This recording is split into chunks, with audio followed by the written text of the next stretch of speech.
generally the richer a country is, the more woke you tend to be. In Palestine, it's 8 years in jail for being gay. In Israel, you have cabinet ministers who are gay. How can you be queer and be for Palestine? Imagine how pathetic you need to be कि मैं हूँ जो मेरा लंड है बस.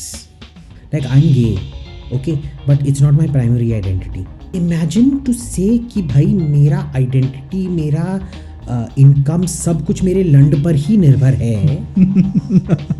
Diversity and inclusion week. Microsoft will come. Microsoft भी उधर ही पैसा फेंक रहा है. होमोफोबिया, लेस्बोफोबिया तो कुछ नहीं होता है भाई. मैं सीधे सीधे बोल रहा हूँ. And you know, there's this other thing where you're required to be leftist if you're gay. Somehow, yes. चूती हैं, चमन चूती हैं साले. Leftists are also opportunists. A lot, at least in India. The right are not.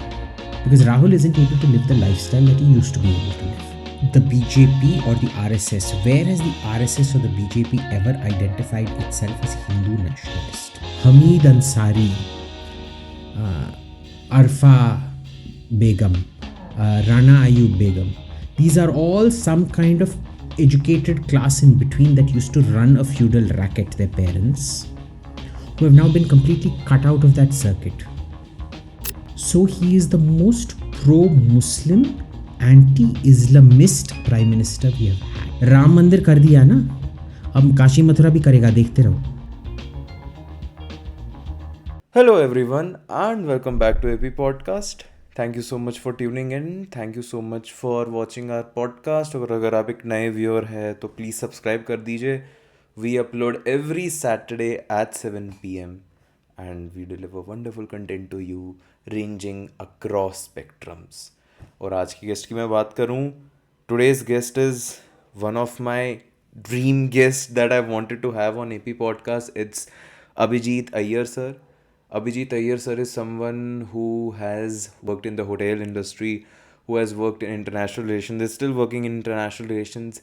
You must have seen him in various podcasts, various news debates, various arguments. He is known for his blatantly, sometimes controversial too, arguments that he has on various Indian perspectives. Let it be about Indian politics, let it be about Wokeism. So in this podcast specifically, we talked about Wokeism, LGBTQI rights, his own personal journey, and various other things. So overall, this was a very power-packed episode. I think one of the longest podcasts we have done in a long while. So I really hope this podcast will give you a broader perspective about what India we are living in, what sort of image we should establish for ourselves. और अगर आप एक नए viewer है, एकदम आपको politics की knowledge नहीं है, आपको वोकिज्म की नॉलेज नहीं है, तब भी मैं प्रेफर करूँगा कि आप ये पॉडकास्ट ज़रूर देखें, because this is going to provide you a lot of internal info that sometimes we ignore because of the history that we know. तो without wasting any of your time, let's directly roll into AP Podcast X Abhijit Iyer in 3, 2, 1. Abhijit sir, welcome to AP Podcast. Thank you so much for coming here. Really a great pleasure to have you. Thank you, Aftab. It's very nice of you to have me on. And I'm sure this is going to be fun. Yeah. Hopefully. And even before I really start this conversation, I want to tell you this thing. After having so many people, I have never said this to anyone, but you're a very podcast type person, I think. After seeing so many podcasts of yours, you know, very few people, especially in India, are that podcast savvy people, that they know what podcast is about. It's like, you know, you don't have to break that ice or you don't have to set that point of view, अरे ये interview नहीं है, podcast है. अच्छा, ये type भी होता है क्या? होता है. अच्छा, ठीक है. I didn't know about that. I mean, you're a very fun to have person, you know, we can have a chat about something. So like I generally get into chat mode very quickly. That's very nice. So starting this conversation, I wanna pick this conversation from your journey only. You were someone who did BCom, then hospitality sector, and then to international relations. Honestly, would like to have a quick roundup about how this journey was and how it happened for you. So see, I never wanted to do my BCom, right? I wanted to do a BA in history. So in my school, it was one of those schools that didn't have the humanities as a stream at all. It was either science or commerce, bas, theek hai? And it was the only CBSE school in Madras in those days, which was, decent in that sense. Though, and a lot of people right now are, famous people are from that school. तो commerce करना ही पड़ा, मजबूरी था. And the other मजबूरी was my mother. She's like, hi, मेरा बेटा history पढ़ेगा और रास्ते पे बैठ के भीख मांगेगा. That is the attitude, ना? Either मेरा बेटा is either an engineer or he's a doctor or he's a bhikari. So that same attitude. So I had to do my BCom. Then I never did very well in my BCom. ठीक है? So I had a little rebellion and I went off to JNU. And JNU was a nightmare because, filthy campus, filthy hostels, filthy everything. And I was like, nah, idhar nahi karna hai. So I ran off to Australia. So literally within 2 weeks, I ran off to Australia. For studies. So at that time I wanted to do my chefing, ठीक है? And the thing was, I realized I loved cooking a lot. It was my hobby and I couldn't make it my profession. So I switched from chefing to hotel management. क्योंकि अगर आ गया था, mummy बहुत गुस्सा थी. She wasn't sending me money because she was like, I sent you to do this and this also. Fine, you didn't want to do JNU. JNU you wanted to do, then you didn't want to do it. Then you went over to do chefing and now you've decided that you don't want to do it.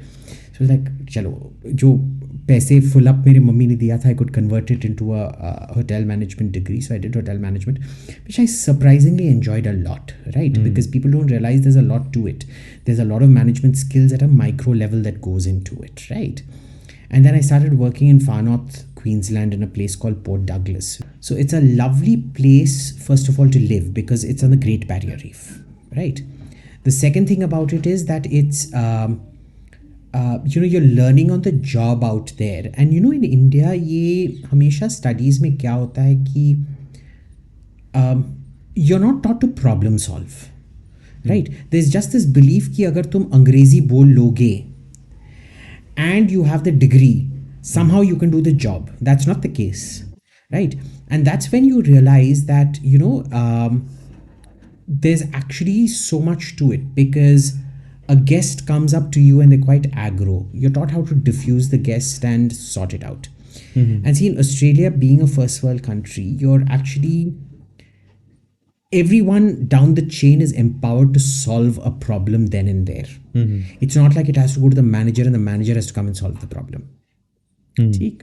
So, you learn to problem solve, cut like that. And the 5-star standard there is, you have to have 3 options to give the guest immediately.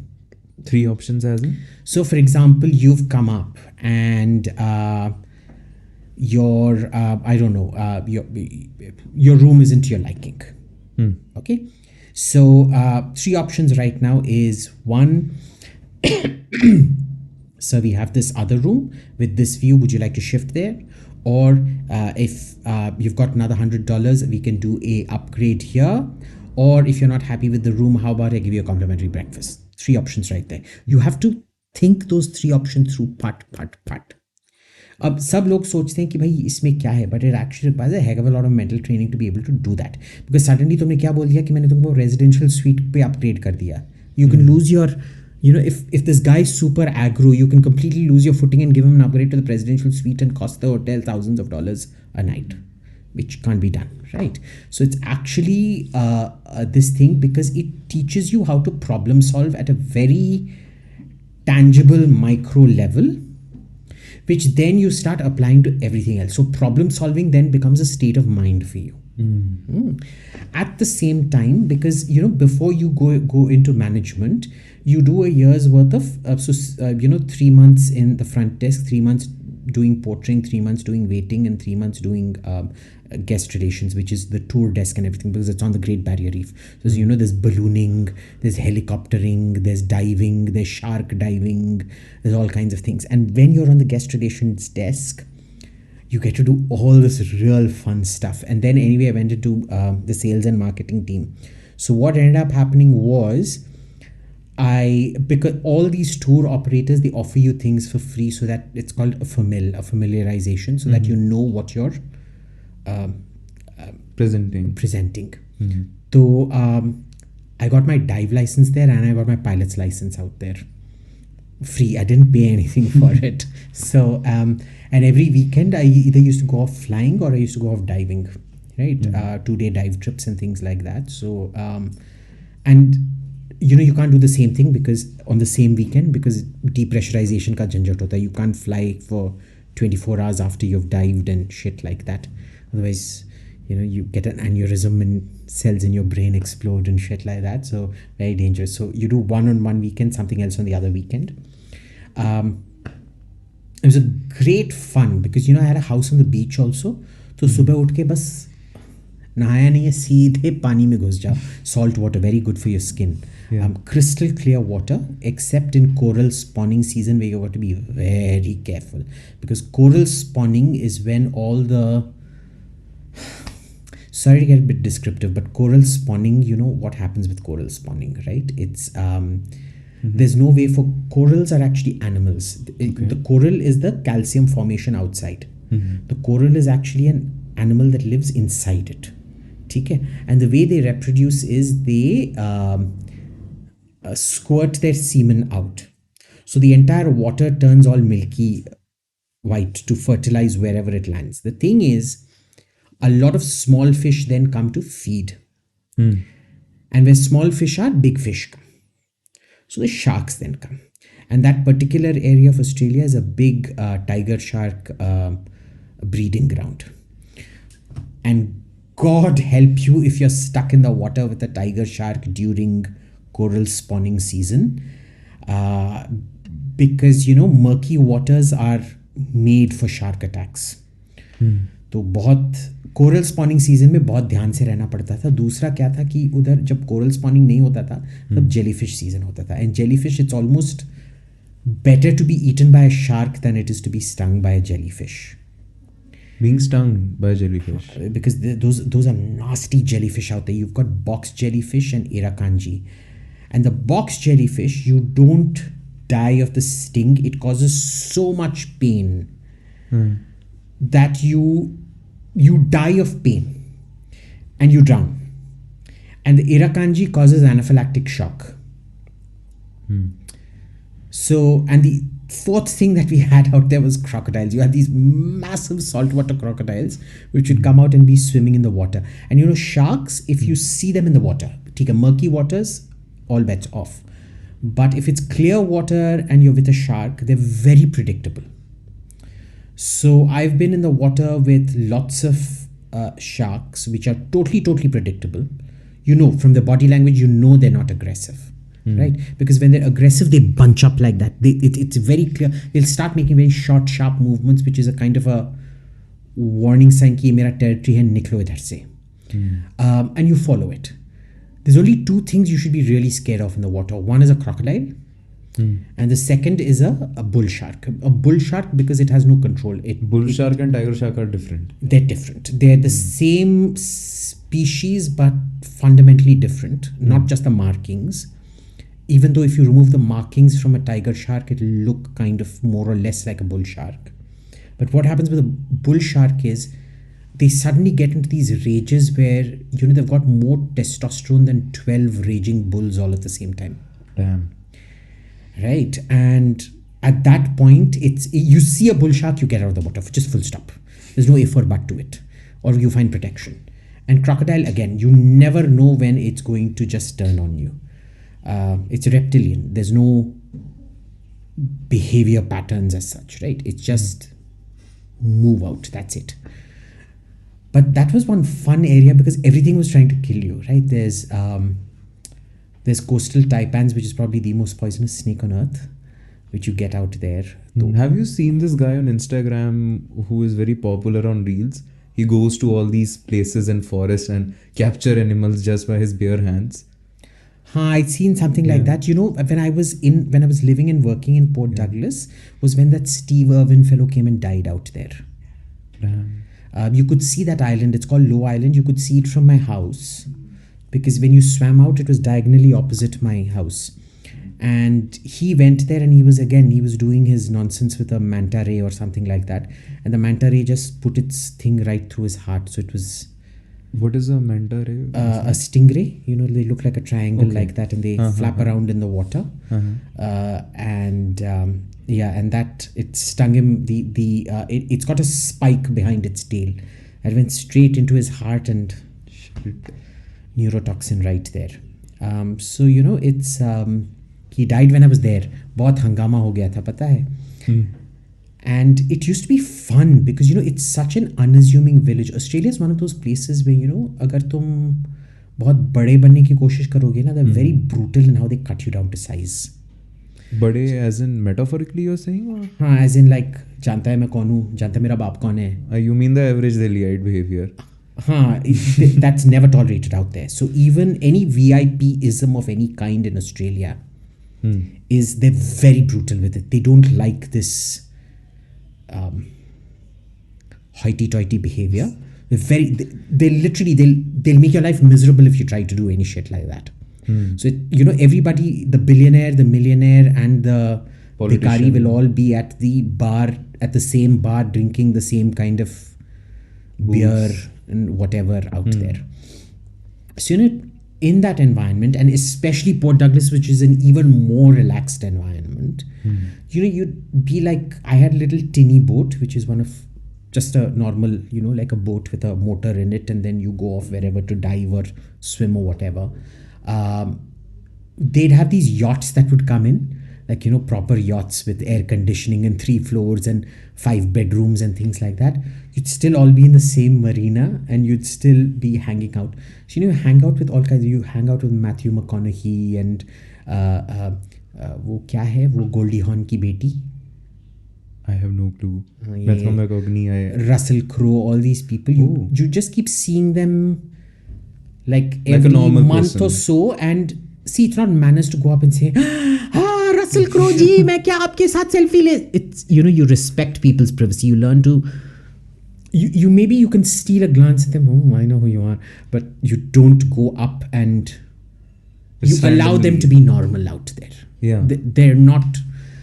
Which I think I think that's respecting spaces. It's respecting people, which sadly इधर होता नहीं है, but I mean उधर होता है. I mean at least in Port वो होता था.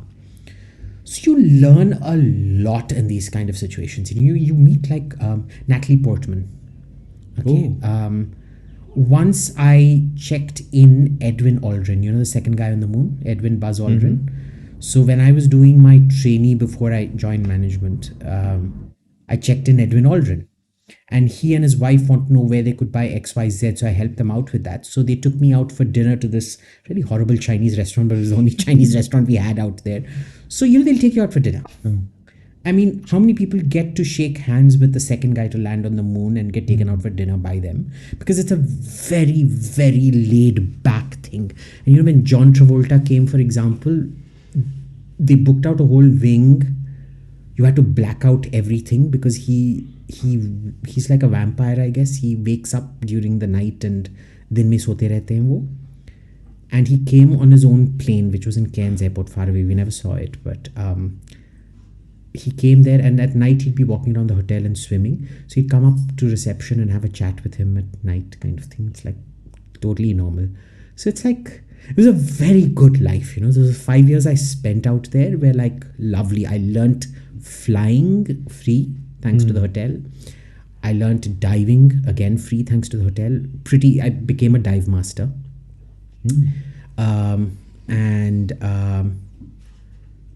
Just in terms of problem solving, which I later found when I shifted to Melbourne and started doing my international relations and defense.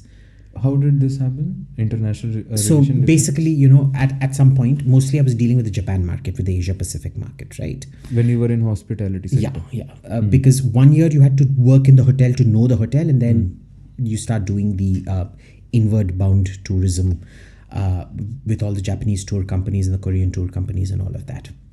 And after a point it gets boring because you've seen every problem, you've dived with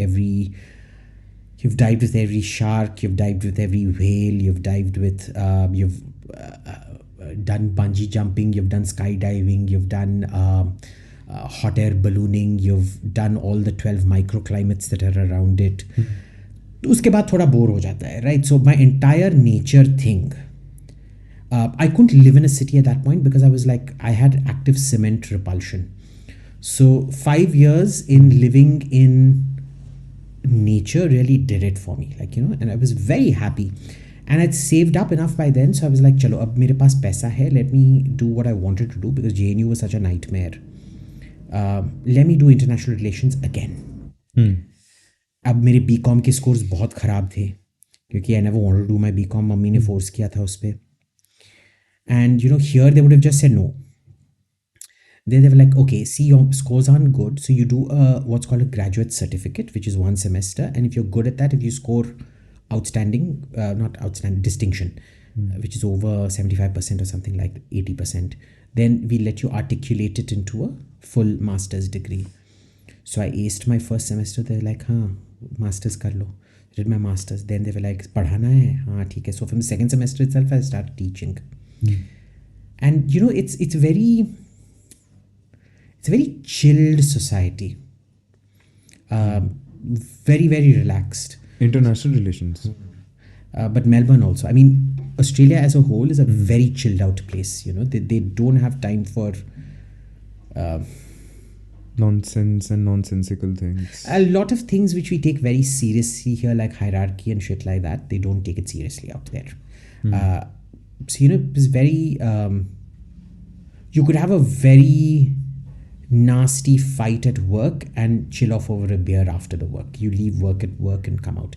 Not that it's always perfect, you know, there's always personal relations, clashes and things like that, but more or less that's the work culture out there. So it was lovely. The thing was, you know, Australia is one of those places which is the far end of everything, right? So nobody really gives a shit about Australian defense or Australian foreign policy. क्योंकि just assume कि America जो ने आज किया है वो Australia कल कर देगा. So, you know, India was much more appealing to me that way, which is why I then came back to India and started working in think tanks out here, which was much more interesting than working at a university, because university to there's sub like rat maar ke, there's no problem solving out here, right?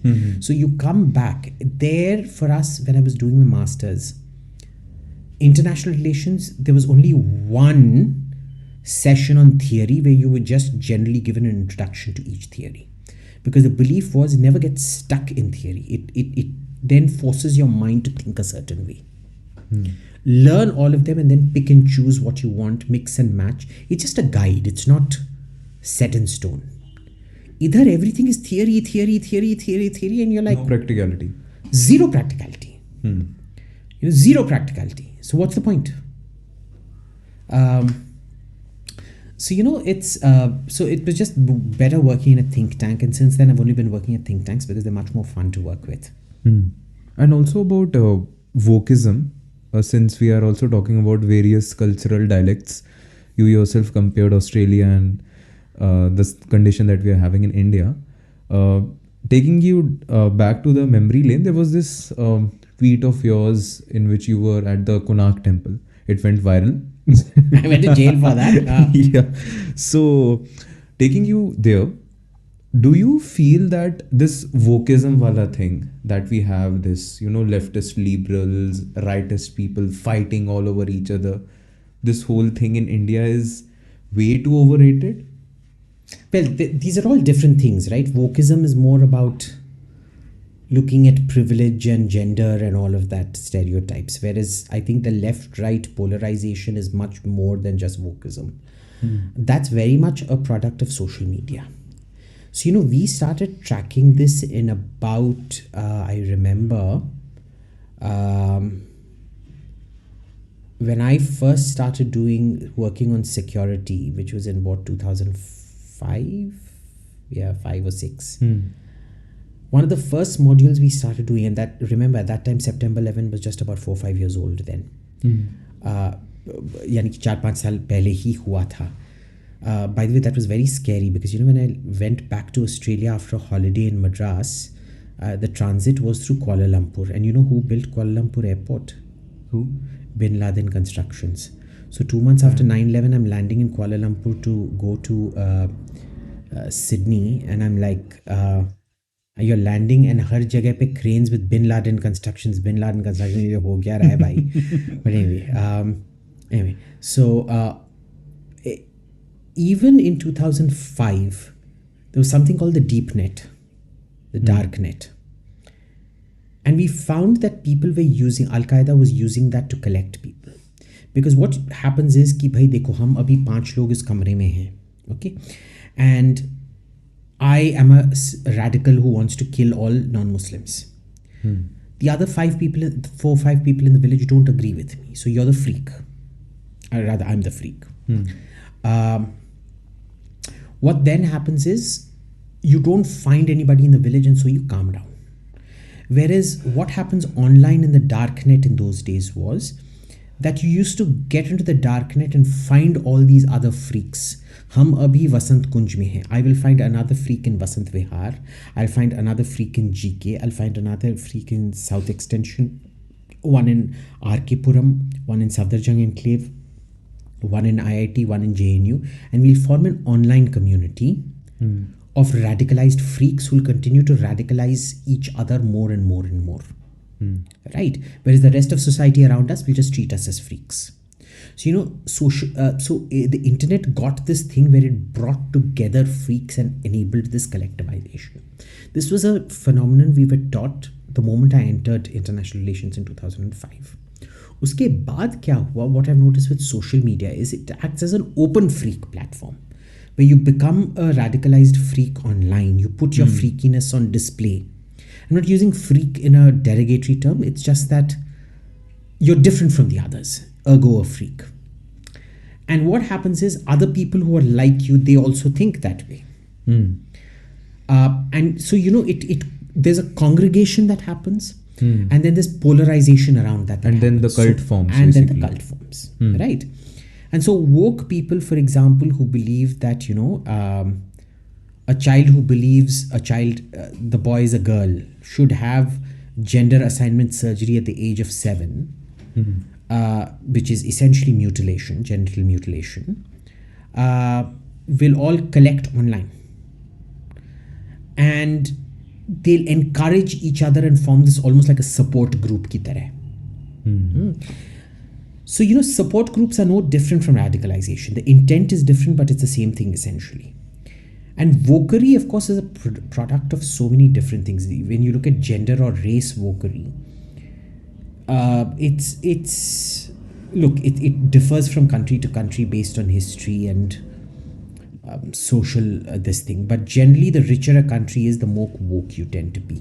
Because there are lots of useless people earning way too much money for way too little work. So we are having that in India at the moment? इतना नहीं. इतना नहीं. तुम्हारे college में होता होगा.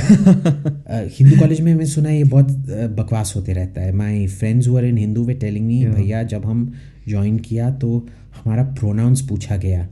सो I just said हाँ तो प्रोनाउंस बता दो, ये एक प्रोनाउन है और ये दूसरा प्रोनाउन है मेरा. तो I mean, why do you have to even fall in that category? So this is the pronouns category. Yeah, it's a very rich urban disposable income conversation in India, which has zero resonance below. As opposed to America or Europe, where it is a societal conversation because the average middle disposable income out here is probably less than the disposable income of a lower income household in America. So you'll find same patterns with same income groups. And since you brought this pronoun thing, I was actually going there only about this. The homophobia that so-called Indians have. And now it's also being portrayed explicitly on Instagram, on Twitter, everywhere pretty much. There are people out there, especially if we talk about Indian diaspora, who are literally getting fame out of their identity that they are someone who is gay or lesbian. They're just there. Suppose you and me are sitting here. Let's remove our sexualities aside. Let's keep them aside. You and me can talk about the country, India, policies, everything under the sky. But these people, their sole, what do you say, foundation is built on this topic that they belong to this community, that's gay community. So you know that's see, अब कोई बंदा अगर यूनिडायमेंशनल है उसका फिर क्या किया जा सकता है? See, if they're not good at something or they've been forced consistently to do things because their parents wanted them to, which they had no passion for, the fallback becomes identity. There are a lot of people I know whose primary income source and identity is their sexuality. But imagine how pathetic you need to be कि मैं हूँ जो मेरा लंड है बस. भाई ऐसे लोगों पे हम थूकते हैं. What a sad life, dude. Like, I'm gay, okay, but it's not my primary identity.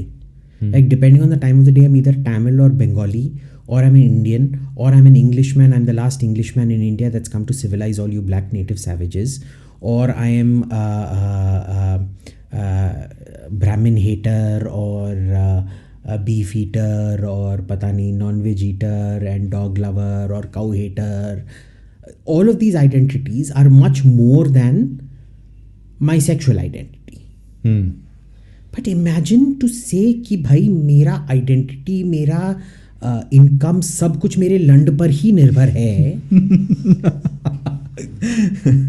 तो तुम्हारे में, I mean, boss, sex workers have a higher standing than you because sex workers didn't choose that line of work. Okay, it just happened to them because of circumstances or whatever, and they have lives outside of sex work. But you, with full clear choice and being such a sad, pathetic, talentless loser that nothing else can be your identity. For me, you know, it's music, it's food, it's cars, it's technology, it's something or the other. You have no interest set, no identity set, no talent set, anything else.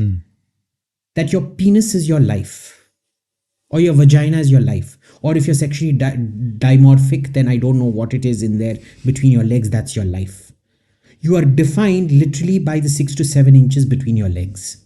How pathetic. How pathetic can you be? But there are people who have monetized it. And there's money in it. Because apparently there's a lot of money being driven by those 6, 7, 8 inches, whatever's between your legs. What do you do? और इतना भर भर के, भाई देख, मेरे को ये बताओ, जीबी रोड में रहने पे जहाँ लोग उधर पैसा फेंकते हैं और पब्लिक स्पीकर होके ये सब करने से where your entire identity revolves around this, and the worst thing is ये तो भरी महफिल में हो रहा है. Diversity and inclusion week, Microsoft will come. Microsoft भी उधर ही पैसा फेंक रहा है, ठीक है, स्टीव जॉब्स भी उधर ही पैसा फेंक रहा है. ये कोई ये होता है? You know, I've never gotten into any employment because I never entered anywhere on the bloody gay quota. I get into places because of my work. Okay. In fact, like, you know, my bosses keep saying, भाई तू कितना, एक किस्म से तू बहुत गे है क्योंकि you're not exactly the most masculine guy they know. दूसरे में तू कितना होमोफोबिक है कि भाई जब कोई होमो आता है, तेरा कोई भी सेंटिमेंटलिटी नहीं होता उसका हायर करने के लिए, तो बोलता है मत हायर करो. लाइक भाई उसका काम तो देखो. पर वो गे है ना, थोड़ा डाइवर्सिटी इंक्लूजन ना, no diversity inclusion here. We hire a trans person and see, I am disrespecting her. She identifies as a she because we did not hire her because she was trans. I hired her because her work was fantastic. The trans was totally incidental. It should not matter. You hire people based on work. Boy, girl, trans should not matter. You can't hire a person only because they're trans.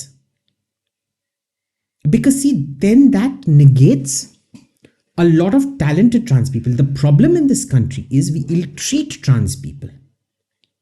Because a trans person cannot hide their gender dysmorphia.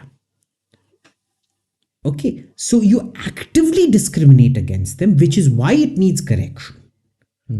Homophobia, lesbophobia इधर कुछ नहीं होता है भाई, मैं सीधे सीधे बोल रहा हूँ, इधर होता नहीं है, ठीक है ना. And here everything is treated as an insult. I know people who will invent There's a very famous gay activist here who literally, he's a story magpie. He hears atrocity stories with his friends and suddenly it becomes him. ठीक है. They'll be like, मैं लड़का था पर मैं effeminate था और मेरी मम्मी ने बोला चूड़ियाँ पहन लो बेटा और मैं इतना ट्रॉमेटाइज हो गया और मैं अपना सर फोड़ दिया उधर, मैंने अपने हाथ को. योर मदर से चूड़ियाँ पहनो and you will start slashing your रिस्ट्स.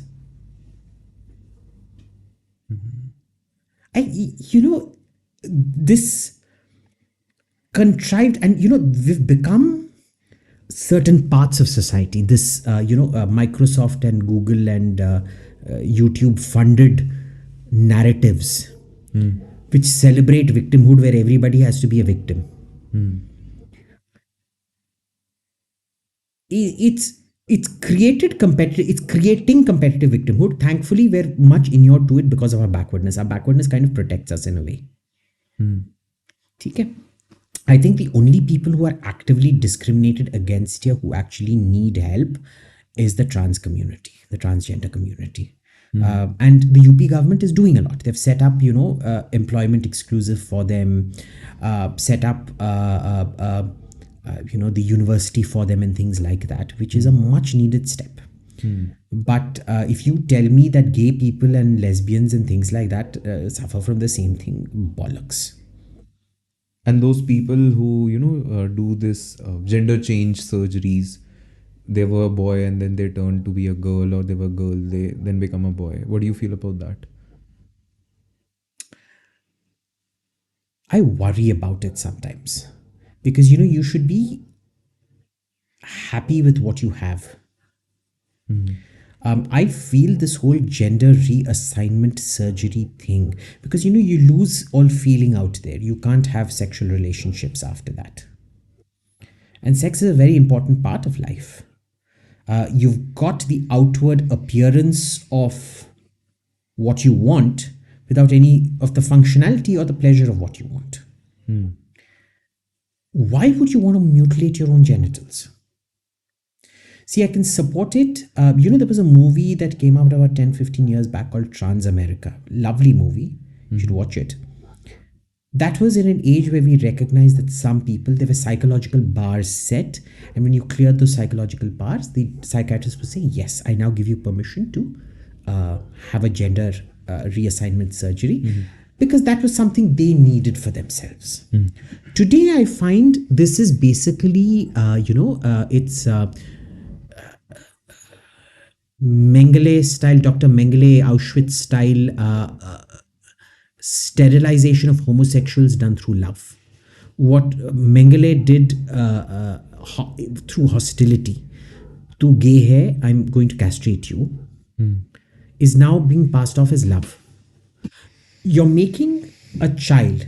I was also gender confused as a kid because I was attracted to men. I did not know. So I used to be like, shayad I should be a girl. Imagine if it was this day and age and it was America.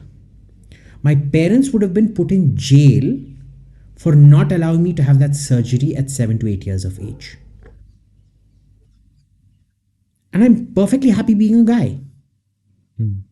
I'll do drag every now and then because when I grew up, it used to be great fun. You remember that movie Mrs. Doubtfire and things like that. Drag was meant to be comedy in those days. Today, it's become a refuge for child molesters. Drag today, in this day and age, is overly sexualized, and it's meant for there's this whole convergence of pedophilia, people who are not comfortable in their own bodies, things like that, child abuse being perpetuated at every level, systematized homophobia passed off as love, because you're telling a guy that he needs to have a gender reassignment surgery and have a vagina in order to not be gay and essentially turn straight. The other guy who promoted this was Ayatollah Khomeini. There's a very famous story about him where one of his, so the Shah's government was actually, do you know Tehran is the sex change capital of the Muslim world? I was not aware. Most people go to Thailand to get their sex change reassignment done, and then they go to Tehran. In Tehran, 80% of it is paid for by the government. Because if a guy sleeps with a guy, it's punishable by death, it's homosexuality. But if a guy takes hormones and converts and has a full surgery and becomes a woman, the government pays for the surgery and they respect it. Okay, and this happened because one of Khomeini's supporters, the very famous episode which nobody wants to talk about anymore, went to barged into Khomeini's room and bared his chest, and he's like, "Look, I've got boobs.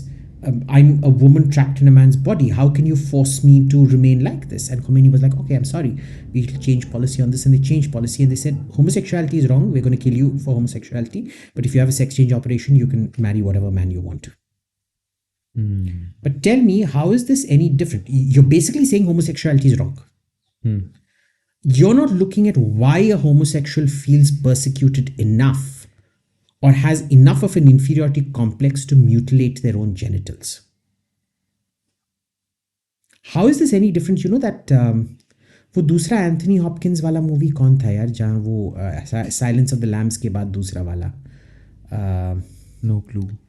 Hannibal Lecter, and there are 2-3 more where he goes after this guy who's kind of very unsure of himself, so he's kind of mutilated himself and castrated himself because all kinds of psychological problems he has. You're essentially encouraging that.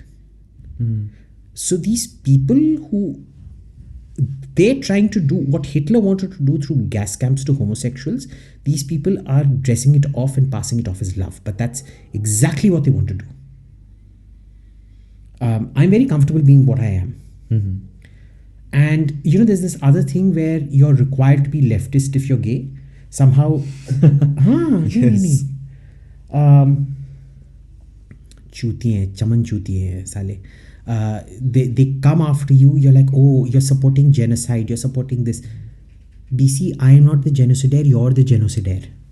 Also, these people, they mix up various things. If you're They leftist, always. then Israel Palestine is going to come, Ukraine Russia is going to come. In Palestine, it's 8 years in jail for being gay. In Israel, you have cabinet ministers who are gay. How can you be queer and be for Palestine? By what stretch of the imagination? It's like chickens for KFC. It's like cows for McDonald's. How? It's like goats for Rogan Josh. कैसे यार, सोच तो लो. This is a bunch of extremely diseased, sick individuals who have collectivized, we have incentivized mental sickness. There are people exploiting this mental sickness for their own personal gain, जो दूसरे लोगों को भाड़ में जाएं. And there's a whole bunch of corporates actually encouraging this kind of mental sickness in this country. It's our backwardness that protects us. Thank God for that. So being backward here for India is sort of a pro. It is. It is. When it comes to these inclusivity issues of gender, you're saying. Not gender, but sexuality. Sexuality. Right. I think, see, the problem is women's emancipation happens. What's the main difference between a man and a woman? It's a man is fundamentally going to be physically stronger than a woman. Upper body strength, lower body strength, everything is higher. Now, when you're not an industrial society, which is to say a mechanized society, what is industrialization? It's the application of chemical energy to the production process. So a man lifting this table is easy. A woman lifting this table is slightly tougher. But if I use one of those automated robots, the man and the woman can do the exact same job because the energy output of that robot to lift this table is the same. Correct? So it's just this, like a man or a woman operating a mobile phone is the same because the energy input is the same. So it removes that one major difference between man and woman. Okay, in India we have not become an industrial society. Not everything is mechanized. There's still people जो मजदूरी करते हैं who have to do physical labor and things, and so gender equality is not entirely possible in our country. True gender equality comes on the basis of industrialization and automation. So we first have to get women out to the same level. We've already, even before our time, we have succeeded in largely eliminating homophobia in this country, which, I mean, homophobia in this country has always been galis. You don't get killed for being a homosexual in this country. You've never been killed, as opposed to, say, Christian and Muslim countries where you are killed. And even that, in Muslim countries, there's a great acceptance of homosexuality, much more so than was in the pre-developed West. Different kind. You can't come out and be lovers and hold hands. Actually, you could. Surprise, surprise. In Muslim countries. Yeah. You'd be stoned if you hold hands with a woman in public, but not holding hands with a guy in public. Look, nothing's ever simple. Nothing's ever straightforward. Yeah. Right? Humanity is all shades of grey. But these people want a kind of black and white and a victim narrative and a perpetual sort of social strife. It is very dangerous. There's nothing you can do about it. That's why it needs to be crushed. That's why it's extremely dangerous. So in India, पहले औरतों को emancipate करना है, ठीक है? Then you need marriage equality. And then I'm hoping all this wokeism, shokism will not come into India, that it will be discredited in the West before it comes into India. But then you know the left, no? They can take the most discredited theory and resuscitate it and regurgitate it. But is there any left, pretty much left in India? Yes. What do you think Rahul Gandhi is? Center to slightly left? He's not center left, boss. He's very far to the left. See, I'll tell you what it was. अगर देखो ये left right इधर मेरे को पता नहीं camera angle से, मेरे लिए ये राइट है और ये लेफ्ट है, ठीक है? तो मेरे दृष्टिकोण से देखो, दिस इज द सेंटर, ठीक है? The mic is the centre. Now the BJP used to be right wing here, ठीक है? There's something called the trads who are right wing, which is this part here, who have never been part of the BJP. They've actually been very anti-BJP, ठीक है? The Congress used to be somewhere here, ठीक है? It was used to be slightly center right to largely, if you can look at the differential here, largely left, ठीक है? And then here used to be the communists. Far left. Now the BJP, because it's become the big tent, it has gone all the way from here all the way to here. It has completely absorbed the Congress space in the country. अब बचा क्या है कि Congress now has intermingled with the communists, and in fact the BJP has moved, it's pushed the left this much कि अब left space पर इतना ही बचा है. So Congress is somewhere here now. It's loony left. It's insane, crazy, loony left at the moment, which is why it's not going to get any votes. Right? The way to outflank the BJP is do it from the right, which is why there is a trad wing out there, you know. Where is Aam Aadmi Party also there in the left? Their economic policy, yes, but you know, they're opportunists, which I'm fine with. I like opportunists because an opportunist at least keeps their mind open कि हम इधर तक pivot कर सकते हैं. But an ideologue will never pivot. Rahul has become an ideologue because you know Sitaram Yechuri is his mentor. अब देख ही लो क्या होने. He has now become his mentor. पहले नहीं था. था कई दिनों से था. Before 2014 you were saying, right? Yeah, he was. So it's a very so we do have a left. You know, I grew up a communist, and I was very lefty because my dad was very, you know, my dad's given name was Lenin. Oh. Yeah, he didn't get a Fulbright scholarship because during the interview they said your name is Lenin, you're a communist. We can't, or if you're not a communist, there's somebody in your family is a communist, so you're not getting the Fulbright scholarship. But he was a leftist, as it turned out. But anyway, so I grew up very lefty, communisty. So more than I thought socialists were, you know, errant. I was pure communist in those days.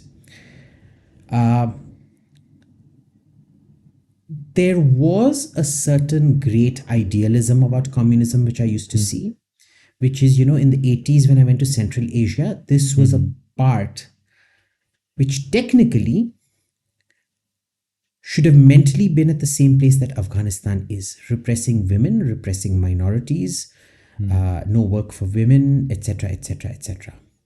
And yet it was completely Europeanized mentally. They were completely Western, industrial. And I don't say, I shouldn't use the term Western because we very frequently confuse Western with modernity. But these people were mentally modern. They thought of themselves as no difference between man and woman because they're industrialized. They were part of an industrial country. For Central Asia, which is where all the worst kind of invasions of India started, Ghori, Ghazni, I mean, Afghanistan, but they were all Turks. For that to get modernized to that extent was amazing. They created stable societies, which I think are idealized. But then, when I grew up, I was talking to a Bangladeshi friend, and he was telling me, Abhijit, how are you supporting this? Because this was a complete loss of culture. Nobody knows what it is to be a Kazakh anymore, or a Tajik, or a Kyrgyz, or a Turkmen, or a Uzbek anymore. Those cultures have literally been wiped out. Maybe they would have chosen a different path. Now, it really depends on where you're coming from.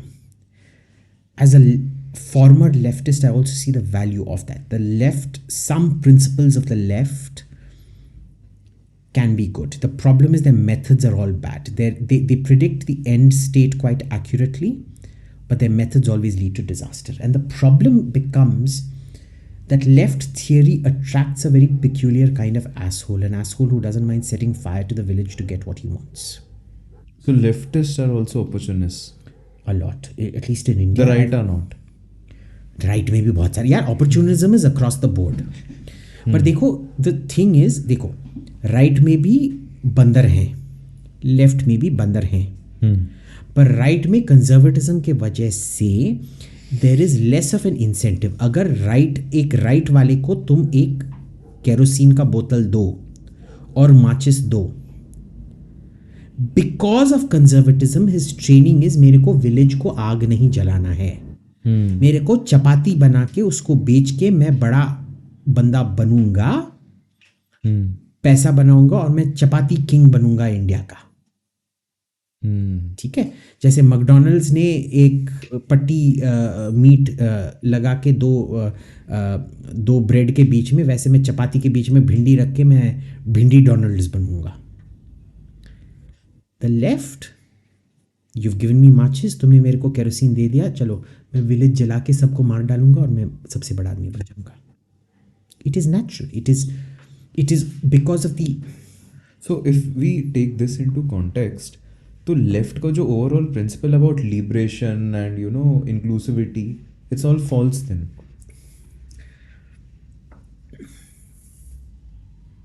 Not really. It's valid. The problem is not in Marxism proper, but in the other corollary writings of revolutionaries. The ends justify the means. So the extent to which they will go, they very frequently lose their way. And because they celebrate social disruption, they are incentivized to lose their way. So it's a simple example. A psycho in normal society will stand out because the earliest sign of a psycho is torturing animals. You can predict this fellow is going to become a psycho, he's going to be beating up his wife or going around killing girls or children or whatever at some later stage in his life. But when a psycho joins a military, it hides the psycho very well. You've seen that series Dexter, where the psycho murderer hides in the forensics department of police and he can never be caught. So it's like that. With the left. On the right, the psycho will show. On the left, the psycho is in his own environment. And there's a normalization of psychos. So Che Guevara was no different than Joseph Mengele. They were both doctors who did the most sadistic, sick torture of human beings. You won't find a single right-wing person wearing t-shirts of Joseph Mengele. अभी तुम कोई भी एक CPI rally पे निकलो, I will show you at least 10 people wearing Che Guevara t-shirts. So no, I don't think Marx got like human beings get things wrong, okay? We're not infallible. I think some of the big thinkers, and there are actually Adarshwadi Marxists who I respect. The problem is Marxism and its revolutionary theory gives a lot It allows dehumanization under the guise of breaking old rules. Whereas conservatism fundamentally does not allow you to break certain old rules, which makes you much more restrained in a sense. So, are you a conservative or you are a leftist? I'm a weirdo. I'm a fiscal conservative, social, progressive capitalist. Oh, that's a very politically correct answer, but No, it's not. It seems to be. but it isn't.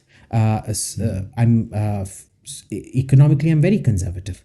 I don't believe in high taxation. I don't believe in redistribution of wealth beyond a certain point. थोड़ा तो करना पड़ता है to keep. That's more a social function to. Otherwise, society can become like a pressure cooker. It can burst. You need that valve. But I believe in that wealth distribution as human investment. Okay, it's not बस मुफ्त का देते रहो no matter what. You invest in things like education and healthcare which yield results. Don't just give it out as freebies to people like communist countries do. Socially, I'm progressive, which is a kind of a left-wing thing, but Savarkar was also a leftist in that sense. He was a progressive, if you want to consider progressives to be leftist, because he believed social change has to be engineered and shoved down people's throats. So in the Indian right itself, there are three parts. There's the trads who are the absolute regressive, who believe that, tu to Kashmiri Pandit hai, I am half Jat, half Brahmin, married to a Kayast, Brahmin mother married to a Kayast husband. So I should not be sitting at the same level as you. I should be sitting to levels below you, और जो आपका झूठा पड़ेगा वही मेरे को खाना पड़ेगा, और जो चाय ले आया था उसको तो पानी ही नहीं पीना चाहिए, उसका आपका चरणामृत पीना चाहिए, उसका जो भी उसके मुंह में जाएगा वो आपके चरण धुलित पानी ही होना चाहिए. They believe that. And that is a section that's always been the Congress's Trojan horse on the right. Then there has been the progressives like Savarkar, who believe in Hindutva and things like that, who coined Hindutva really, who believe that our society is too ossified and rotten and it needs to be changed forcibly. And then there's the RSS, which is the conservative branch, which is we believe in the end goals of Savarkar. We completely reject what the trads say, but you need to build social consensus on the ground first. You can't shove it down people's throats. Right? And I come somewhere, I am, I guess, a conservative in that sense, because I accept the RSS point of view कि while Savarkar's goals are the goals we need to set, his method is wrong, that it can't be shoved down people's throats, because shoving down social change down people's throats has unintended consequences that are uncontrollable. So you need to do what the RSS does, which is generate social change on the ground, where attitudes change on the ground, and slowly you build up acceptance. Also, in one of your interviews, you said that PM Modi is the most pro-Muslim leader. So what about this whole narrative of, India being a Hindu nationalist world and Hindutva leading world? But we've never described ourselves as Hindu nationalists, no? I'm not BJP. I'm just a BJP supporter. I'm a Hindutvavadi. You're not a BJP supporter? I'm not really a BJP supporter in the sense I'm not... But you are a PM Modi supporter. Yeah. And I'm a Modi supporter, I'm a Hindutva supporter. And the thing here is that, there's no... Explain kaise karunga aise. Ask me the question again, because I need to recontextualize. I've lost my train of thought. India or Bharat being a Hindu nationalist world. So, you tell me, in any literature about the BJP or the RSS, where has the RSS or the BJP ever identified itself as Hindu nationalist?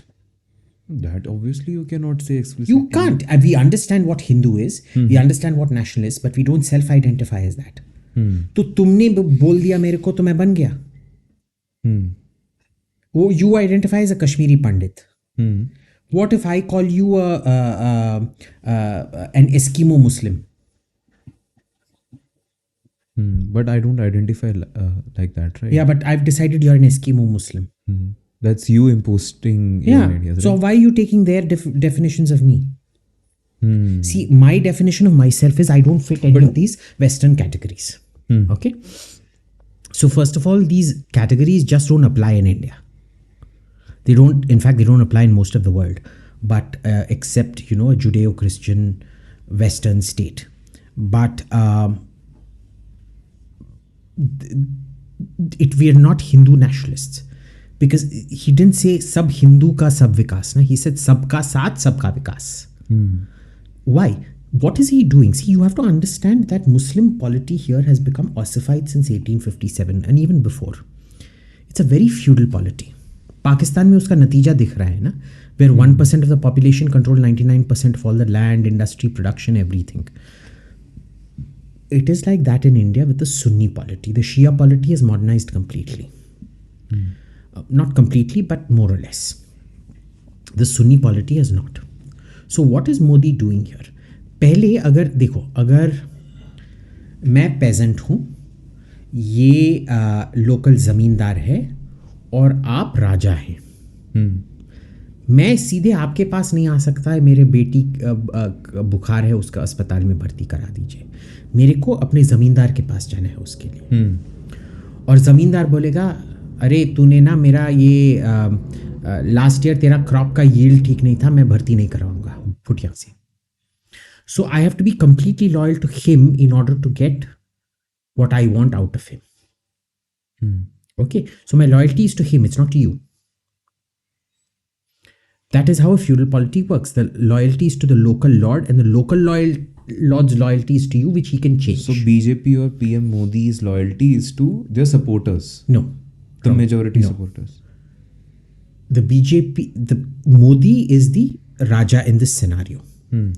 The PM of India used to be the Raja in the scenario, and what the Congress used to do was they used to have a lot of these zamindars. They never used to do anything for me. वो जमींदार को help करते थे, और अगर मेरे को कुछ चाहिए होता है, मैं जमींदार से भीख मांग के मेरे को लेना पड़ता था। मोदी ने क्या कर दिया? He's cut this fellow out of the equation. He's cut the middleman out of the equation. Today when I want a toilet, I don't have to go to him. Modi is giving me that toilet. Today when I want my girl or my son to get educated, I don't have to go to him. साहब मेरे बच्चे को school में भर्ती करा दो. Modi is doing that for me direct. जब मेरे को इलेक्ट्रिसिटी चाहिए, मैं इसके पास नहीं जा रहा हूँ, मेरे को सीधा मेरे को डायरेक्ट तुम मेरे को इलेक्ट्रिसिटी दे रहे हो. He is cutting the middleman out. He is building Sunni Muslim loyalty to the state and not to the feudal lord in between.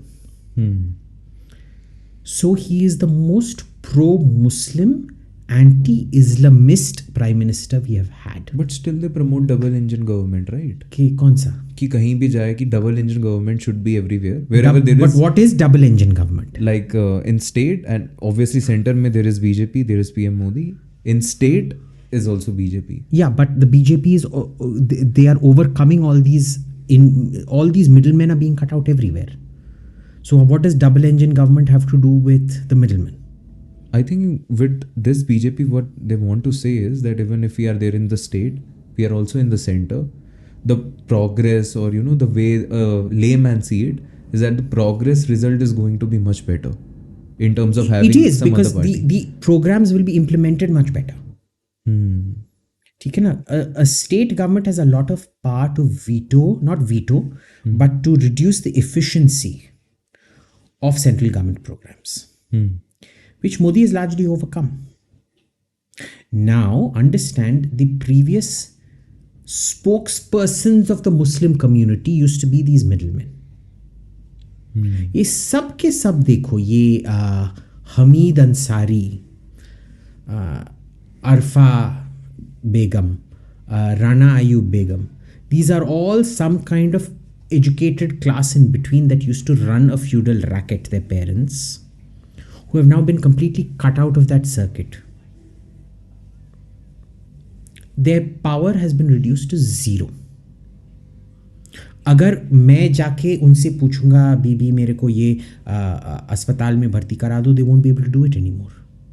पहले वो राहुल गांधी को फ़ोन करते, अरे Rahul, this Afzal, he's such a stupid fellow, his daughter got hurt, get her into hospital, Rahul's office will call and you'll get into the hospital. Also, now I don't need to come to you because hospital anyway has to take me. If I want money, I can get the बेटा वो क्या था वो card जो बनवाया था, प्रधानमंत्री Ayush card. Ayush card. He had problems. He got it made and he's automatically got what, 5 lakhs? 5 lakhs per Fi- year. 5 lakhs per year worth of medical insurance. I don't have to go to this guy anymore and say दीदी मेरे को loan दे दो, मेरे को अपने ये earrings दे दो, या मेरा इयरिंग्स के इस पे श्योरिटी दे दो और मैं अपने बेटी का इलाज कराऊंगा. These guys feel threatened, which But is why they hate him. Pretty much everyone have these so-called ठेकेदार्स. I think it's about how you manage those But ठेकेदार्स, right? So that previously, that is feudalism is ठेकेदार management. What the BJP does is ठेकेदार elimination. We don't want the middle. We don't want the middleman. ये सीधा प्रधानमंत्री के office या central government और citizen के बीच में एक सोशल कॉन्ट्रैक्ट है. तू बीच में बसने वाला कौन है? Even if you're the chief minister. हाँ. Even if you're the chief minister. And if you're the chief minister, you come up with other schemes which run in parallel. ठीक है? I can add say another 50,000 to his health insurance, or I can add another 20,000 to your scholarship. But the bulk of it, that 5 lakhs per year Ayushman, the 1 lakh per year education, is going to come from the central government, and it's a direct contract where I am dependent on the government. So every citizen in that sense is now encouraged to have a direct relationship with the government, no more ठेकेदार्स in between.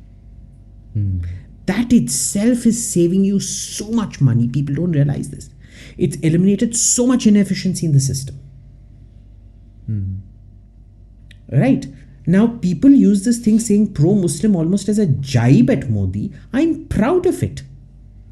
He's the first Prime Minister of India who actually wants to help the Muslim and not help the bloody bhadwa dalal in between. All the previous governments वो क्या करते थे, वो उन भड़ुओं के पास जाते थे जो दल्ले बीच में काम करते हैं and prostitute their own community. Then what about this people blaming Adani, Reliance and all They have these to blame big, someone. these big people? I'll tell you why they blame Adani and Ambani. Adani Ambani give out money based on how many seats you have in parliament. Okay. All industrial houses donate very generously to political causes because it gets you access. Now, Which is in power, the party in power, right? it's to any party based, they have some criteria for doing it. If you have say 200 seats, we'll give you so much money. If you have 100 seats, we'll give you so much money. If you have 50 seats, we'll give you so much money. If you've got so many legislators, we'll give you so much money. Because they normally donate a lot to all industrial houses donate a lot to political parties. And this isn't for quid pro quo, it's open. ठीक है? Now, भाई जब तुम्हारा 40 seat ही है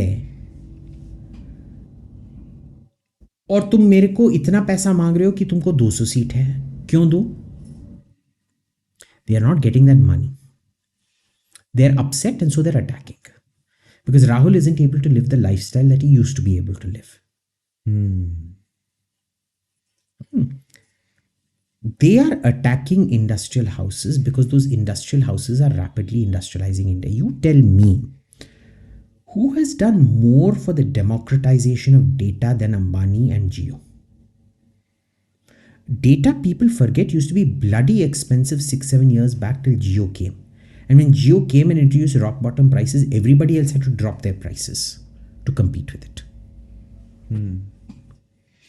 Right? So he's done a great social good. Adani goes into places where nobody else will go and he turns those projects profitable. Who else will do that?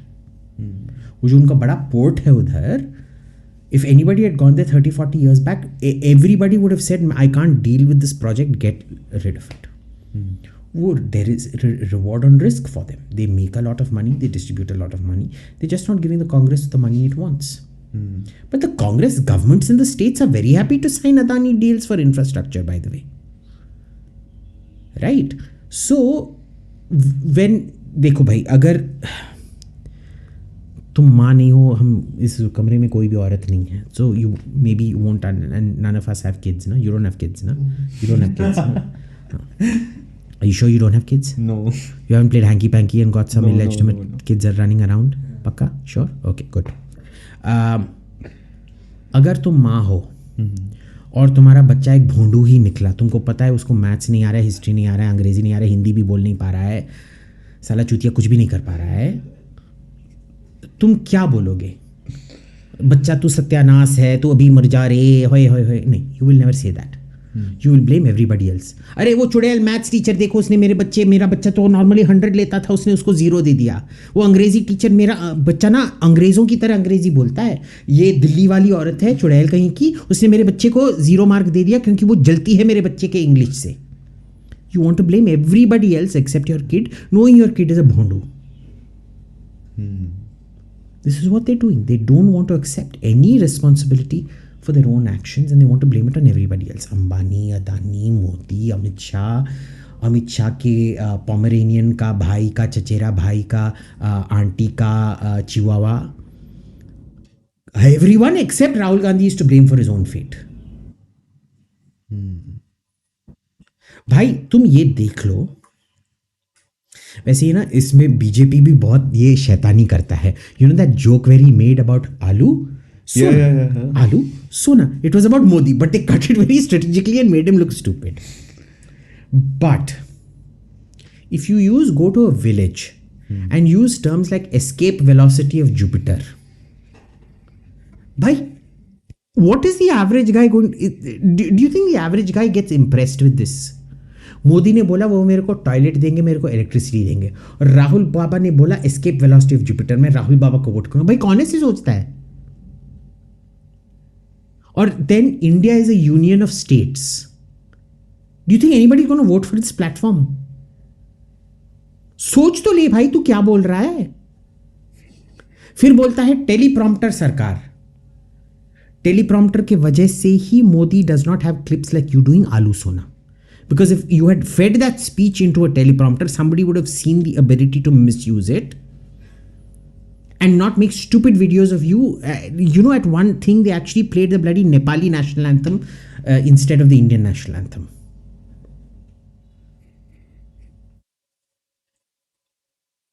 If you had a clear flow chart and things, if somebody had overseen it, that playing the Nepali national anthem is a metaphor for Rahul Gandhi speeches.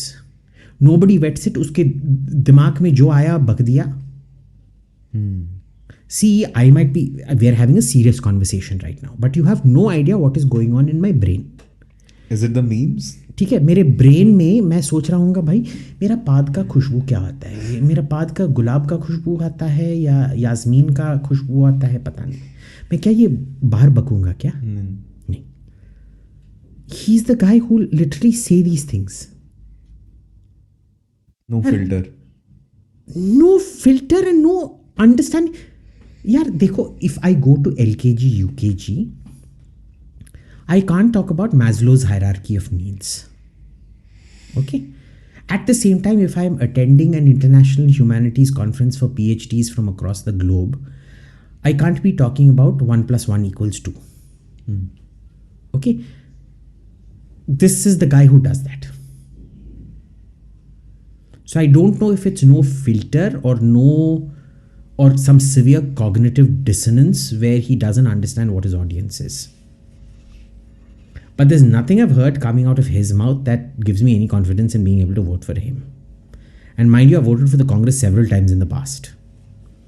Okay? This guy I'm never voting for. This time, thanks to Ram Mandir and 370, I will be voting for Modi for the first time. Pure. So previous 2 terms you didn't vote for him? Previous terms I voted for him out of anger with the Congress. 2014 I voted for him because all the corruption and all that shit. 2019 I voted for Modi because Rahul Gandhi was saying all kinds of dangerous crap. This time I'm full on bloody Modi bhakt, man. Last 2 terms I was a Modi skeptic. Now I'm a Modi believer bhakt. And I'm proud to call myself a bhakt. What about those people who say unbhakt? Ram मंदिर कर दिया ना, अब काशी मथुरा भी करेगा, देखते रहो, करेगा. ठीक है, you may not agree with his path, but he'll deliver the end result. Rahul Gandhi के लिए कभी ना बाबा. 1000, even if I'm on 1,000 times, I will not vote for that guy. Do you also believe in this notion? Because when I was reading Ranganathan sir's book, it's right there, that Hindus are ill-treated in this country. Do you believe with that? Yes, I do. And I do, I disagree. See, again, I disagree with the reasons of Anand a lot, but I agree with what he says overall. But see, Anand is not humanities. But he has a very good ability to diagnose the end state very, very well. So I do agree. I disagree with why they're ill-treated, but I agree with the ill-treatment. And there's a reason for it. It's because we've never been able to define Panth Nirpeksh in this country. You know, when you go to France, their version of Panth Nirpeksh secularism is laïcité. उधर हर बच्चा जानता है, उसको पढ़ाया जाता है. हमारी civics class में secularism is just one line taught. You're not taught what is the limits of secularism, what is okay, what is not. It is not indoctrinated. Forget indoctrination. Indoctrination तो नहीं होना चाहिए, but it is not even clear about what are the limits of it. And so it is abused massively. Right? In France, it cannot be abused. France is the only country where the left accuses the right of being soft on a religion. Whereas everywhere else, it's reverse. Okay? If you saw the last election, the guy, what was his name? Mélenchon. He was accusing Marine Le Pen of being soft on Islamists. Kahin suna hai where a communist is accusing the right-wing candidate of being soft on Islamists? It will only happen in France because in France they're crystal clear about what their civic definitions are. In America, it's slightly different, which is why it's been hijacked by the left. In India, we never defined anything. अगर मैं बोलूंगा पंथ निरपेक्ष या धर्म निरपेक्ष, you won't be able to find a lucid explanation of that principle anywhere in the constitutional debates. Anywhere in the constitutional debates. Because we ourselves don't know what does Panth Nirpeksh mean. Technically, I am able to give a Muslim a subsidy and not a Hindu a subsidy for a pilgrimage, say. We know somehow there's something wrong about this. But we come and say, we protest. The response is on what grounds? ये आप उनको subsidy दे रहे हो पर इनको subsidy दे रहे हो. But they have to go to Saudi Arabia ना. You only have to go to Vaishno Devi. Vaishno Devi का bus trip is 300 rupees. There the air ticket itself is 30,000 rupees. So I'm not technically doing anything. I'm doing an economic balancing. So see, you were allowed to shift goalposts, shift definitions because there is no definition. There is no canon or body of thought that has gone into defining Dharma Nirpeksh or Panth Nirpeksh as the case may be. We were taught Dharma Nirpeksh, but apparently these days the preferred term is Panth Nirpeksh. What is Panth Nirpeksh? I don't know. I don't speak vernacular, you see. मैं हिंदी में बात नहीं करते हैं. मैं गोरा आदमी है. I only talk in white languages. I don't talk brown. But there's apparently some distinction between Dharma Nirpeksh and Panth Nirpeksh. I don't know what it is. But here's the point. Imagine you don't know what Dharma Nirpeksh is or Panth Nirpeksh is. Nobody knows. I bet you go out to JNU. JNU is not far from here. Go there and ask them what is your definition of Panth Nirpeksh and Dharma Nirpeksh and see if they're able to point out things clearly. They will not. A French kid starting from the 7th grade will be able to crystal clear point out what French secularism is all about. An Indian will not. So sort of our education is the main thing. Our education is the main thing. See, it's not just education. It's first of all our understanding of our own constitutional concepts नहीं है. जब तुमने देखो, I have invented a concept called jabadabadu. What's that? I don't know. I don't know what it is. But what you just did was anti-jabadabadu. But what is Jabadabadu? This is anti-jabadabadu. But what you've done just now is pro-jabadabadu. I'm talking bullshit. But this is how Dharmanirpeksh Panthanirpeksh is. It's no different from Jabadabadu, because just because you gave it a name doesn't mean you clarified what came under it, what did not come under it, what was the thought process that went into it. So essentially, Indian Panthanirpeksh is just that, it's Jabadabadu. My farts are more clearly defined than Panthanirpeksh. Because farts will either have a bad smell, or they will have a noise, or they will have both. And they are flatulence as a result of digestion, gaseous release during digestion. It's a crystal clear definition. जब मैं पाद मारूंगा सभी को पता चलेगा वो क्या है. You ask go to JNU, ask a guy, भाई पाद क्या होता है? They will be able to give you an exact definition because you know exactly what a path is. A French kid knows his laïcité just as clearly as he knows उसका पाद क्या होता है. And Indian तुम जाके धर्मनिरपेक्ष पंथनिरपेक्ष बोलो, he will have no clue about it. There is a higher likelihood he knows the escape velocity of Jupiter over this Dharmanirpeksh Panthanirpeksh. So where Anand and I disagree, we agree with the conclusion that Hindus are horribly treated in this country. Where we disagree is the diagnosis. So we don't even disagree. I don't think he goes into the causes of it. He lists out where it's happened. I want to know why it's happened. Because in the humanities, you're always trained to ask why, how, and what's the solution to it. And for me, the solution is where Anand and I disagree. He wants legislation to control it. I believe it is clarity and education.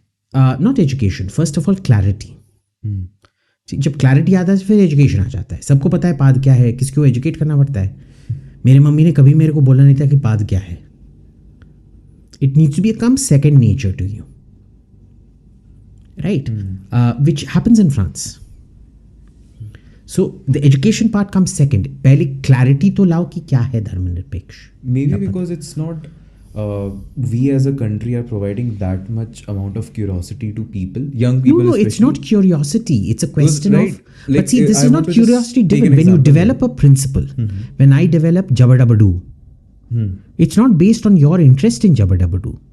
If I come up with Jabadabadu, I have to be clear about what Jabadabadu is. I can't. You know, our approach to secularism is that Vedanta thing, neti neti. Is it this neti? Is it that neti? Is it a blue shirt neti? Is it the camera light neti? Is it the camera neti? Is it a red and black striped shirt neti? What is it? I don't know. ये abnegation से you can't infer things. A modern state run on the law, you have to define things very, very, very clearly. ये नेति से काम नहीं चलता है. But maybe because India is a very complex democracy. So that could be a reason also of not defining things. Why? There's too many cultural dialects. हम कई बार खुद भी तो hypocrite हो जाते हैं अपनी statements में. But you can't leave room. See, this is the thing about a modern state. Lines need to be clear. See, in many ways, training humans is like training a dog.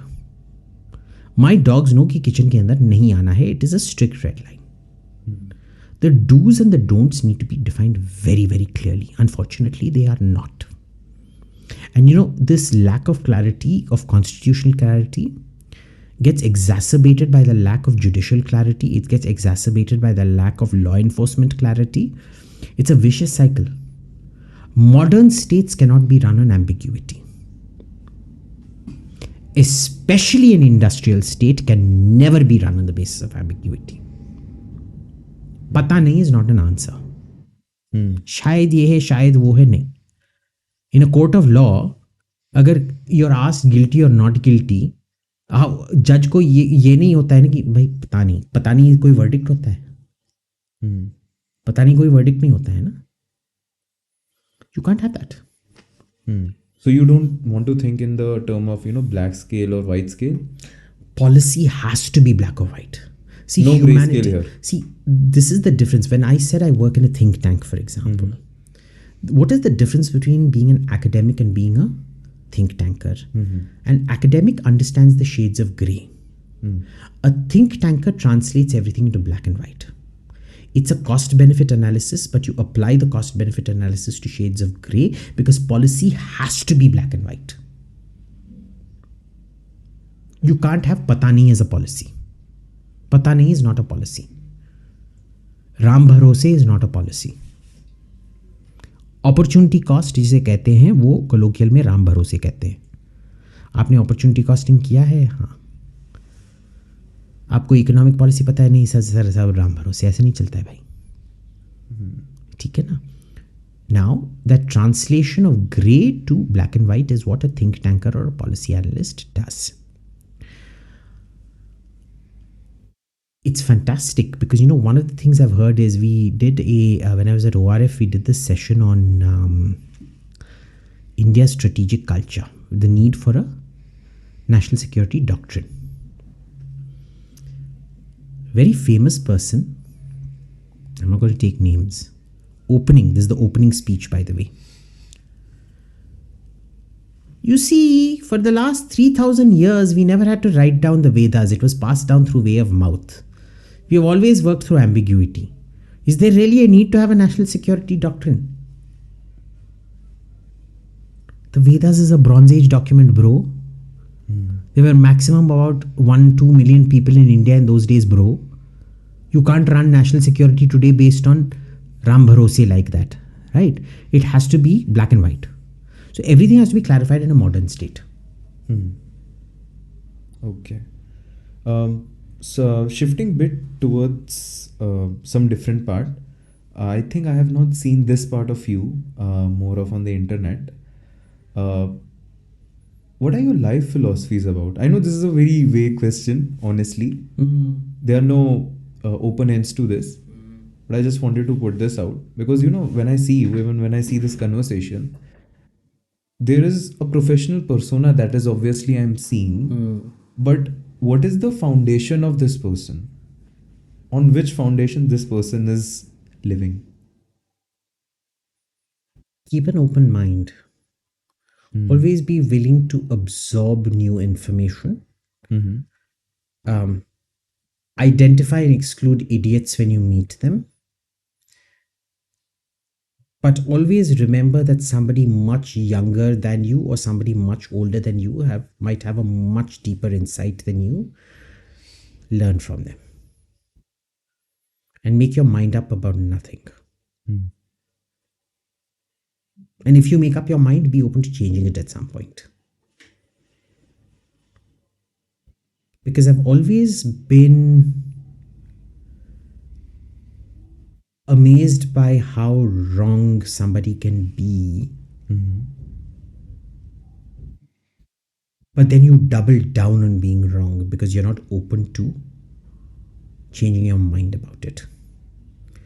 So, simple example, Modi, like we were talking about him. First term, first 3 months, I was super excited. Then I started losing faith. By the end of the first term, I lost faith. By the beginning of the second term, I regained faith in him. And by Ram Mandir, I'm like total faith now. Okay, so I've gone to fro, and now it's plateaued out that this is a guy who's totally dependable. He's not going to do what you want to do when you want to do it, but he'll do what he promised to do in his own sweet time. But he will do it, and you can't micromanage how he does it. Okay,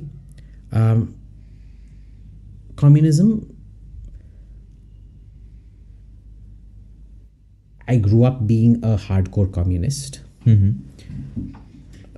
Through the 20s, I shifted, and by the 30s, I was decidedly on the right-wing side of things.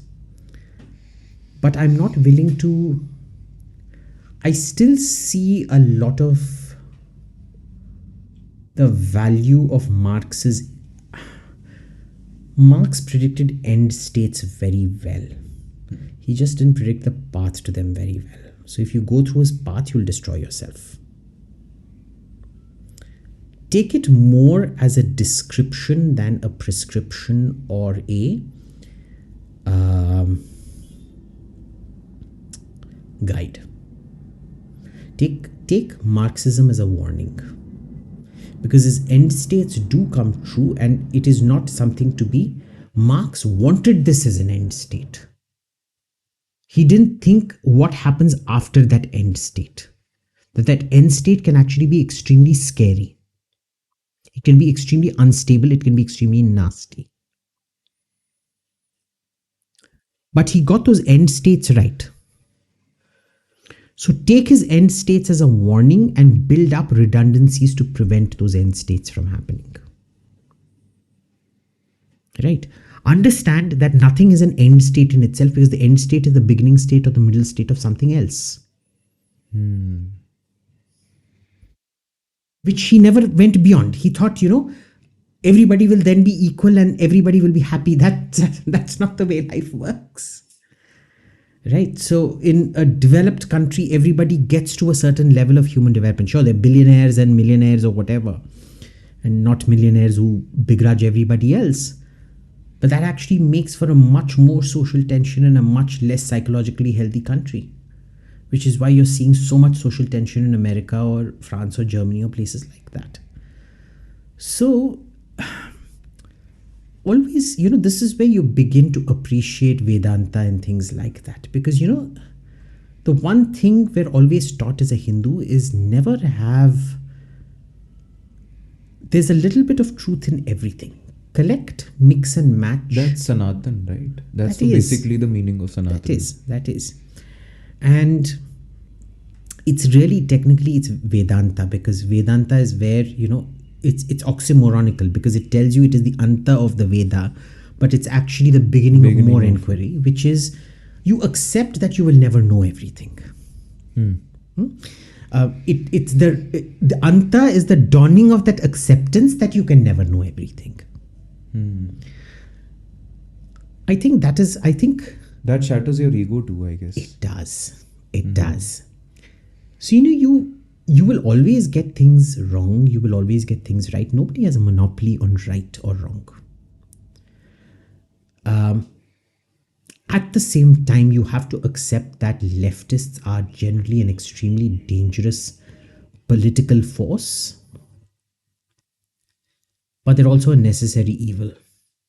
Without disease, you would not see the advancements in medicine. So it's like PM Modi's biggest aid is Rahul Gandhi. That's not the term I would use. I would say without the AIDS virus, you would not have medical sciences invent retrovirals. The leftist is the HIV virus, and that is why you develop retrovirals to combat it. But it is necessary for medical development to happen, for plagues to happen. But remember, a lot of people can look at this very negatively. They can say you called a communist an HIV virus. An HIV virus is a marvel in itself. It's a structural, biological marvel. It's almost something to admire. Its ability, its tenacity, the way it's developed in order to survive. Right? So you accept that, but you accept it as part of the flow. There is no... even the most Kattarpanthi Jain will not be against swatting mosquitoes. Because बच्चे को Anopheles mosquito ने काट लिया तो malaria होगा. They may not swat a mosquito, but they'll buy a whole factory full of Odomos to put on them. But that mosquito has made you strong over the centuries, where it's led to the development of your medical sciences, vaccinations and things like that. People don't realize this, but in the first capital of India, of British India, Kolkata, the mortality rates amongst the British used to be insane. It used to be a 15-20% mortality rate from malaria and things like that. And Bengal surprisingly developed vaccination, because the local Madari used to come and used to know. They used to do something like pre-modern vaccination, which was effectively a vaccination against malaria. And the Brits learnt it from there. That is where this whole anti-malarial vaccination thing comes about. So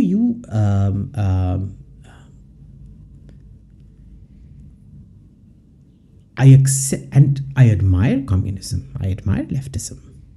That doesn't mean I don't want to destroy them. But I know I'll never destroy them from good, because you can never. You don't want to destroy the fair opponent. But they're not fair. Let's be clear about that. They're very dangerous. You need them to survive in some form or way so that you know what you are and you don't make the mistake again. Till you know that they exist, that they're a clear and present danger, what they have done destroying country after country after country, be it the USSR, be it Venezuela or Cuba, how will you know? And you'll make all the same mistakes all over again. So it's a very complex thing. I'm very clear about this. A lot of other people I know are not, they may even want to compromise with communism and leftism. I don't. Because I admire where I accept there's a lot of good in some of them, but it is a philosophy that fundamentally lends itself to the most nasty instincts of humankind dressed up as something good. Classic case being gender reassignment, gender affirmation surgery, as they call it in kids. So that's pretty much your whole philosophy about life. Keep your mind open about everything, pick and choose, mix and match. Okay. Like a thali. Like a thali. Don't do main course. Main course में क्या होता है, western style main course में मैंने lamb chops order किए, ठीक है, तुमने चिकन ड्रम स्टिक्स ऑर्डर किया, उस बंदे ने कॉलीफ्लावर ओ ग्रेटन ऑर्डर किया, ठीक है. Now I am eating my lamb chops thinking भाई उसका थोड़ा मिल जाता तो अच्छा रहता, या उसका चिकन थोड़ा मिल जाता तो वो भी अच्छा रहता. But you can't, because you're sitting in a formal restaurant, you have to eat with fork and knife and what not. थाली में क्या होता है, सभी को थोड़ा मटन मिल जाता है, सभी को थोड़ा चिकन मिल जाता है, सभी को थोड़ा कॉलीफ्लावर मिल जाता है. Especially the Kashmiri thali. सभी थाली में, not just the Kashmiri thali. And you look how that's also a national philosophy. You see how food reflects philosophies of countries. There it's very rigid. You choose this path, that path, and everything kind of follows the philosophy. Here, Vedanta, nothing clear. You give everybody a set of things on the plate so that they can pick and choose whatever they want. The West reinvented the thali as the buffet. But it's still, you still have to go keep getting things. इधर तो सब कुछ बना बनाया मिल जाता है. So it's, yeah, so I think the older you get, on one hand, the surer you get about certain things because you feel the counter example to bust it does not exist. So for example, I keep looking for a counter to say Hindutva and I've never been able to find it. It's a rock solid idea for now and for the foreseeable future. Right-wing economics. There's really been no counter to it. The left keeps coming up with bullshit after bullshit after bullshit after bullshit trying to bust it. It never really holds water. So it's like that. It's on the other hand, there's lots of things that we've seen go out of the window. We always thought the Congress, for example, was going to be big tent, whereas now it's become a loony left party. We've seen a change. That's gone out of the window. So some things change, some things don't change. You get more rigid about, not rigid, surer about certain things, but always keep an open mind. And with that open mind thought only, summarizing this conversation, one last thing for you. what sort of India, what sort of Bharat do you dream about? Like, you're someone who has worked in so many spheres of life. You have seen India, not. There are some people who have seen India only in the lens of, let's say a decade, and then they make their point of view around that. But you're someone who has been in this field, I think, more than 2-3 decades. Yeah. So much of experience, so much of leaderships, so much of political parties you have seen. What sort of India do you really want to, dream about? A fully developed India, which I don't think will happen in my lifetime, but where people don't have to worry about healthcare, where they don't have to worry about their kids' education, where they lead a hygienic lifestyle in an urban environment that isn't so aggressive and in your face. And hopefully a kinder India. So basically a developed country, you were saying. Yeah. उस time और problems आएंगे, पर वो बाद में देख लेंगे जब वो आते हैं. See, there's no end state. It is a transitory phase to another phase, which is a transitory phase to another phase, which is a transitory phase to another phase. So that will also be a transitory phase to something else. I don't know what comes after that, but you can't predict what comes after that. This is just transition. So the transitory phase I want to see achieved is a country where the people are relieved from the stress of not knowing if they're going to die on the roads without medical help, if they're going to starve, if they're going to not find education or housing or a decent living. Once you get all that, कुछ और आएगा, but वो इस ज़िंदगी के लिए नहीं है. जब हम रीबॉर्न होंगे तब देखेंगे वो उसमें क्या होता है. Maybe I will be reborn as Rahul Gandhi's grandchild. You know, that might be the punishment for all my sins in this life. And about PM Modi, do you think he deserves all the praise that people 100%. 100%.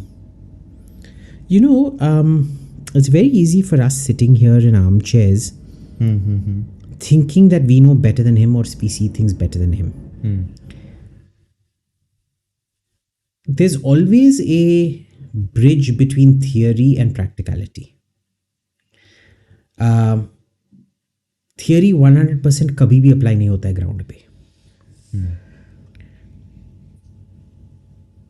He understands the practicality of winning an election and doing what's required to win an election. We are the theoretical types who say मंदिराज ही बनना चाहिए. अगर तू बना नहीं तू हिंदू द्रोही है. Like, रुक जाए भाई, 10 साल रुक जा. 10 साल तू क्या कर दिया ना. अब 370 बोला कर दिया, ये बोला कर दिया, अब काशी मथुरा बोला है कर देगा बदना. See, how much can you keep doubting a person? So, I'm very sure about that. I'm also fairly sure that Rahul Gandhi is an incurable moron. I don't think there is any way back for him in any form or way to political relevance. Unfortunate but true. I'm open. Maybe he'll have some शायद उसको suddenly enlightenment मिल जाए and he will change path. Maybe, sure. I'll keep an open mind for that, but I'm not seeing it happen. So, it is what I think they have had their time, the Gandhi family. They've had all the popularity, all the power that one can imagine. Historically, no family remains peak after 4-5 generations. This is Motilal Nehru, then Jawaharlal Nehru, then Indira Gandhi, then Rajiv Gandhi and Rahul Gandhi. 5 generations ho gaye, boss. It's the best run you can have and no more. That's it. It's a historical improbability that the family will bounce back. They may, and it may become a new historical precedent, but historically not happening. I guess that was also all from my side. I really enjoyed this conversation, Abhijit. So many things I'm still feeling that there are so many things that are left out that can be discussed. But then we would need half of the day to discuss that with you. You are such a robust and such a huge personality, metaphorically. And physically, as you can tell. The cameraman has instructions not to focus on my paunch, so if this does come, I know where you live, remember that. So it was a pleasure having you. Thank you. It was a pleasure talking to you. I hope you enjoyed too. I did too. Thank you.